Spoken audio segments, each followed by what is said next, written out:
Hi, ako nga pala si Ariel Bugante, ang operator ng DTF machine dito sa Transferit 999.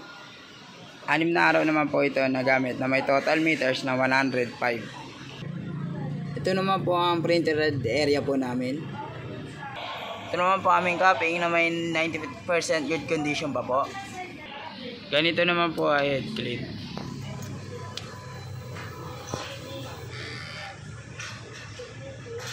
After head clean, punasan ng wiper. Ito naman po ang nozzle check ng DTF po namin. Ito po yung white, ito naman po yung color. Ito naman po ang ink system po namin. Tama lang po ang label. Ito naman po aming damper. Ito naman po aming waste tank area. Nilinis po kahapon. Ito naman po aming ABR. Ito naman po aming ground wire. Nakadikit po siya sa wall. Ito naman po ang in-use ink namin. Nakalagay sa basket na maayos. Ito naman po ang stock ng DTF powder. Ito naman po ang DTF ink, solution, film. Ito naman po ang physical inventory po namin. Ito naman po ang daily output record po namin. Ito naman po ang consumable monitoring po namin.